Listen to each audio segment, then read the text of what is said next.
السلام عليكم وسلامتين دمانتين كسو دوادا عشر كان أو كسابسن سيدي GNS3 لوغو دياريو CNA Lab GNS3 و software كو قولان ايو إنا Cisco iOS routers كودا حبورتو ماشين تادا كمبيوتر كادا قدهيس مركا maaha inaad gadatid router la taaban karo oo physical ah waxa isticmaali kartaa simulation marka GNS3gana waa simulation kaas wuu u ekeysiinaa laakiin runtii software-ka dhaqankiisa iyo hanaanku waxa uu qabanayo wax kasta wuxuu la mid yahay router caadi ah marka hadda baan bilaabaynaa sida arintaas loo sameeyo waxaan diyaariyay virtual machine oo ubuntu baan ka jeclahay GNS3 inaan ku dhex isticmaalo haddii la garab dhigo Windows sababtoo Windows sibay slow u tahay markii maxaa la jiray GNS3 lagu xiro marka ubuntu oo ayaa laakiin ka dhaqso badan oo memory iyo wax kasto si fiican u maamulaya marka waxa sameeyay virtual machine kan oo ubuntu ah video kale tajiro aan kaga hadlay sida loo sameeyo virtual machines marka videogaas fiirso hadii aadan garanaynin sida loo dhiso virtual machine marka 1 2 3 waa passwordka may ask me don't upgrade you have declined to upgrade to yep sababtoo ubuntu 16 waa stable waa mid hore oo dhowr sano jiro hadda marka zaid uu fiican laakiin 18 kan waxyaalo yar yar ay uu cusub yahay marka badanaa waa inay soo helaan bugski wax kasta restart now update isu galiyay marka waa isdiminayo intuu isdiminayo waa joojinaa video okay waa soo noqonay marka ku noqo virtual machine gudaheeda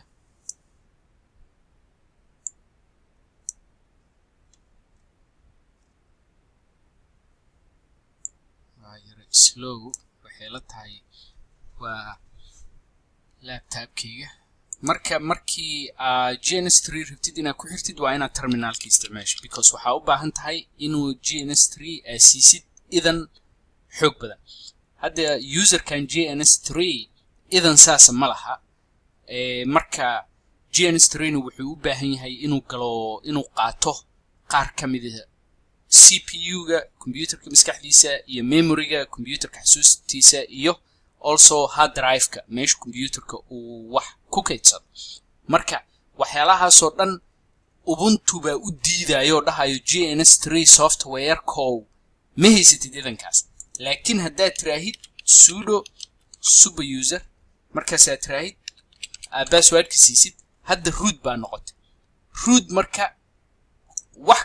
application kasto oo uu root bilaabo wuxuu doonuu qaadan karaa sababtoo idama badan uu leeyahay root waa maamulka ugu weyn waaye Linux marka waxaan leeyahay GNS3 so wuxuu yiri programka GNS3 la yiraahdo kuma xirna computerkan not installed you can install it by typing marka waa ku xiri kartaa hadaa apt install GNS3 type garaysid marka saas baan yeelaynaa marka wuxuu leeyahay marka space kan buu qaadan doonaa waxyaalahan dhan buuna soo dejin doonaa oo uu ku xiri doonaa computerka marka ma ogoshahay waxaas yes baan leenahay marka installation queue bilaabayo wakaasa marka hadaa fiirsid messages kan dhan waxa http get message so ma jeedid get waxaas waxa waaye failashii wuxuu ka soo qaadayaa ubuntu archive su'aashan waxa waaye Wireshark buu rabaa inuu install gareeyo Wireshark waa software loo isticmaalo in la arko network traffic dhex marayo computerka waxa galaya soo galaya waa isbaara taalo ama antennada haduu wireless yahay ama wireka ethernet-ka ku taagan haduu yahay wire network Wireshark meeshaas intuu istaagu fiirin kara wax kasto galaya soo baxay marka wuxuu leeyahay ma ogoshahay dadkana super users-ka ahayn inay Wireshark isticmaalaan haabaan iska leeyahay inkastoo markasto GNS3 uu ku socon doono super user oo root uu ahaan doono laakiin wali yes baa iska yaray marka installationkii baa socda waa yar joojinaya videoga maadaama installationku 60% marayo marka wakaasa installationkii wuu dhameeyay marka hadda inta aan ka baxo rootka iyo command line-ka baa diminayo daaraya macnaha shutdown baa leedahay laakiin waxa leedahay restart shutdown hadaa tira completely was diminayo marka restart baa leedahay marka waa sugayaa markuu soo noqon doonaa videoga okay waan soo noqonay marka hadda mar labaad ku noqoyo ubuntu gudihiisa markii aad GNS3 bilaabaysid markasto waa inaa command line-ka ka bilowdid adoo isticmaalayo root user marka terminalka fur markaas waxaad tiraahdaa sudo super user passwordka c markaas waxaad tiraahdaa GNS3 xusuuso markii hore wuxuuna yiri GNS3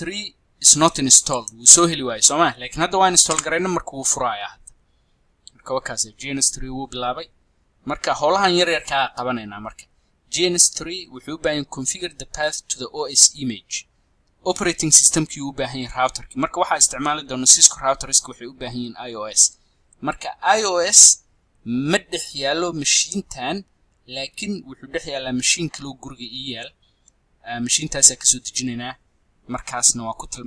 ku tilmaameena markaas macnaha iOS-ka meeshu ka helayo wuxuu dhex yaalaa 172.16.240.5 not typing 172.16.240.5 marka waa website yar oo guriga ii dhex taalo waay geedan marka iOS image-ka GNS3 la isticmaalo marka soo deji marka waxa isaga tuureynaa waa inaan u sameeyno folder uu dhex yaal marka ii sheeg waxaan dhigaynaa desktop-ka laakiin aan create gareyno new folder GNS3 labs markaas hadana ayada dhexdeedan ku sii abuureynaa iOS marka inta soo dhigaynaa marka wakaasa waan isiga tageynaa marka website-kan waa isaga bixinaa so marka waa u sheegaynaa waxaa leenahay ii sheega iOS image-ka waxaa ka heli kartaa horta Dynamics-ka aan test gareyno waka soo majid Dynamics waa programka runta GNS3 uu ku kordhisan yahay runtii uu ogolaanayo inuu simulate gareeyo iOS marka wakaas successfully started apply will you create yes maxal jiray general igu celi project directory waxaan aadaynaa computer root home GNS3 desktop GNS labs halkaas waay projectska marka halkaas uu gelinaya iOS images-kani wuxuu ku heenayaa isla meeshaas marka waka root home hali jiray GNS3 desktop labs iOS okay marka wakaas meelahaas ayuu ku hayaa marka apply okay marka waa iska xireen waatana marka wuxuu yiri add one or more uncompressed iOS images waa wixii image-kan soo download gareyna marka file-kaas waa taan dhigna desktop-ka waka soo majid asaga automatically soo helay maadaama aan ku aadino directory-gaas open marka ma test gareynayno sidiisa macnaha save marka wakaas halkaas soo dhigay laakiin waxaas idle PC-ga aniga gadaala ka sameeyaa waa wax u ogolaanayo inuu memory iyo CPU yar isticmaalo laakiin gadaala ka sameeyaa waan idin tusi doonaa insha Allah marka waka uu dhamaaday hadda marka waka waa dhex joognaa GNS3 baa dhex joognaa hadda router haddaan niraahno kuwa kale dhan waa ujeedaa waa gray out macnaha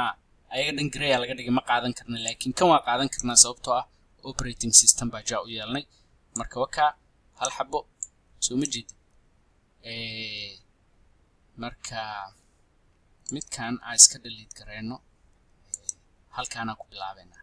marka waa daareena hadda wuu isdaaray marka si aad u gasho gudihiisa batoonka midige ee mouse-ka click garay markaasna console markaas wakaas uu ku soo furaayo waka marka waa ku dhex jirnaa waka show IP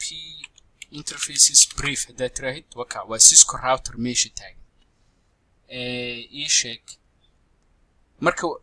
tijaabada videoga kale taa ka dhiganaa qaybta labaad maadaama videogan uu jaa 12 daqiiqo maraa waa assalaamu calaykum